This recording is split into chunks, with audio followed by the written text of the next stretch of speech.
தோழமையில் அனைவருக்கும் என்னுடைய வணக்கத்தை தெரிவித்துக் கொள்கிறேன். நான் உங்கள் தோழி நகச்சித்ரா. ஒரு பையன் அநாத ஆசிரமத்துல வளர்றான்.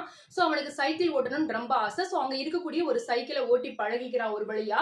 அதுக்கப்புறம் ஒரு நாள் அவன் மெயின் ரோட்டுக்கு போயிட்டு இருக்கும் பொழுது எதிர்பாராத விதமா ஆக்சிடென்ட் ஆயிருது. சோ அந்த டைம்ல அவனுடைய கால்ல பெரிய காயம் ஏற்பட்டதுனால அது சரி பண்றதுக்காக அவன் ரொம்பவே கஷ்டப்பட்டு ஒரு வழியா சரியாயிடுது. சோ நமக்கு இந்த மாதிரி காயங்கள் ஏற்பட்டுச்சு, நம்மளை பாத்துக்க யாரும் இல்ல, அதனால நமக்கு இந்த மாதிரியான விஷயங்கள் வேண்டாம் அப்படின்னு சொல்லிட்டு அவனுக்கு அதுல இருந்து எந்த விதமான 2 சக்கர வாகனங்களா இருந்தாலும் அவனுக்கு ரொம்பவே பயம். சோ ஒரு கட்டத்துல அவன் படிச்சு ஒரு வேலைக்கு போறான். போகும்போது அவனுடைய வேலை பாத்துட்டீங்கன்னா டூ வீலர்ஸ பேஸ் பண்ண ஒரு வேலையா இருக்கு. சோ டூ வீலர் இருந்தாதான் அவனுடைய வேலைகள்ல அவனுடைய டார்கெட்டை அச்சீவ் பண்ணி நிறைய சம்பாத்தியம் பண்ண முடியும்.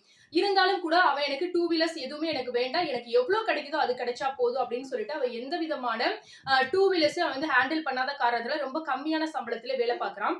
சோ அப்ப அவனுடைய ஃப்ரெண்ட்ஸ் எல்லாரும் என்ன சொல்றாங்கன்னா, நாங்க உனக்கு சொல்லி தரோம், உனக்கு நல்ல டேலண்ட் இருக்கு, படிப்பு இருக்கு, நீ ஏன் இப்படி கம்மியான சம்பாத்தியத்துல இருக்கணும் அப்படின்ற மாதிரி சொல்லும் பொழுது இல்ல வேண்டாம் அப்படின்னு சொல்லிட்டு சொல்றாங்க. ஒரு வழி பண்ண வேண்டாம் அப்படின்னு சொல்லிட்டு பேக் சைட்ல இருந்து அவங்களோட ஃப்ரெண்ட்ஸ் சொல்லக்கூடிய அந்த ஒரு பண்ணதன் விளைவாக ஒரு வழியா பைக் ஓட்ட கத்துக்கிறான். அவனுடைய பயங்களும் போயிருச்சு. அவனுடைய வாழ்க்கையிலும் அவன் ஒரு நல்ல சம்பாத்தியத்துக்கு போறான். அதுக்கப்புறமா நல்ல லெவல்ல அவன் லைஃப்ல செட்டில் ஆகுறான்.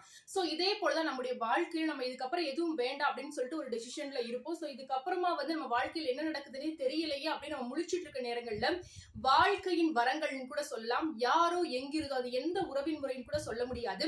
நமக்காக திடீர்னு நம்முடைய வாழ்க்கையில எதிர்பாராத விதமாக சில சேஞ்சஸ் பண்ணிட்டு போயிருவாங்க. சோ இதே போல உங்களுடைய வாழ்க்கையிலும் உங்க ஃப்ரெண்ட்ஸோ இல்ல யாரோ ஒரு நபர் உங்களுடைய வாழ்க்கையில இந்த மாதிரியான விஷயங்களை பண்ணி உங்களுடைய வாழ்க்கையிலும் நிறைய அதிசயங்கள் நடந்திருக்கு அப்படின்னா அந்த நபருக்கு இந்த ஒரு வீடியோவை ஷேர் பண்ணுங்க. இந்த வீடியோ உங்களுக்கு பிடிச்சிருந்தா லைக் பண்ணுங்க, உங்க ஃபேமிலிஸ்க்கும் ஷேர் பண்ணுங்க. இது போல நிறைய பதிவுகளுக்கு மறக்காம சேனலை சப்ஸ்கிரைப் பண்ணுங்க.